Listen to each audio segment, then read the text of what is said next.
My name is Lori Common. I'm the Lost Team Coordinator. I'm a mental health professional, but I'm also a suicide loss survivor. The Lost Team is local outreach to suicide survivors. We provide support, resources, and an installation of hope to those who have lost someone to suicide. When I lost my son to suicide in 2010, there was no Lost Team.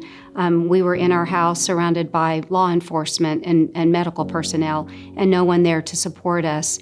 And I remember thinking, I don't think I'm going to survive this event. I don't know how to move forward. I didn't know what kind of resources were available. And knowing that the Lost Team can come in and provide that hope and also provide resources, and we follow up with those families up to a year just to make sure that they're getting the support they need just so they can survive a horrendous event in their life. We give them packets of information to look at.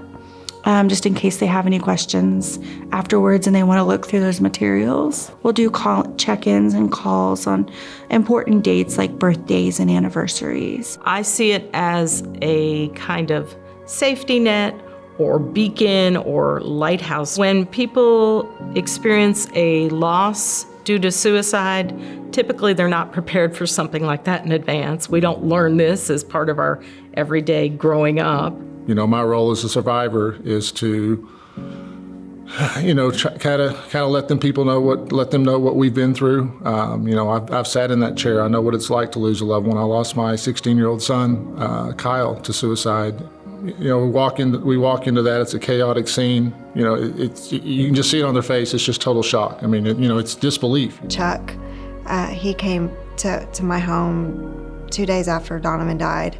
And it was just having someone else that knew exactly how I felt was just phenomenal to me. And after they've talked with you and they've heard from you, and they really connect with the survivors because that's you're grasping at trying to figure out what's going on and what's your next step in this. You'll see that little glimmer of hope in their eyes. You'll see that little connection, that little bit of understanding that they may be able to get through this, and that's our role. It's just, it's a drop in a bucket.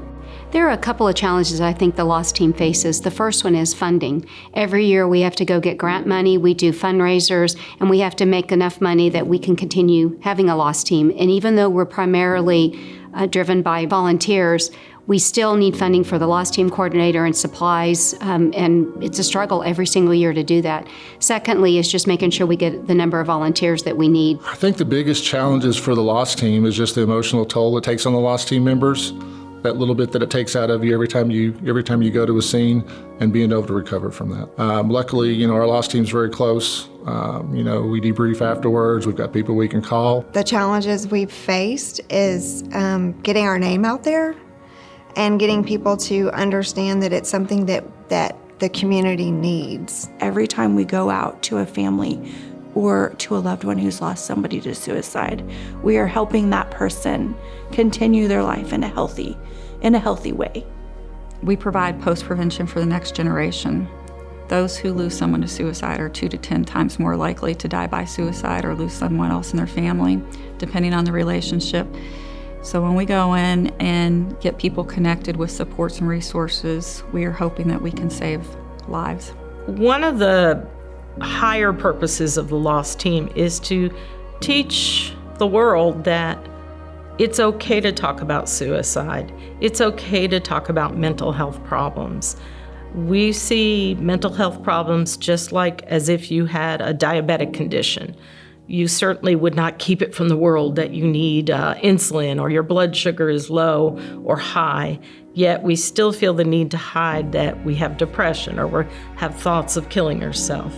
And we are hoping through assisting families and reaching out to people that we can normalize and reduce the stigma of mental health issues. I don't know if I would have ever taken or wanted to be the coordinator of the Lost Team because I really didn't understand what the Lost Team means and how much we help others. But I'm very glad that I took this job. People ask me all the time, well, how do you do this? How do you experience, suicide, death, and talking to people who are grieving every day? And my answer to that is I do this job to honor my son. I honor my son, Mason, every time I go to a scene of a suicide. And for me, it just makes me feel that his death wasn't in vain.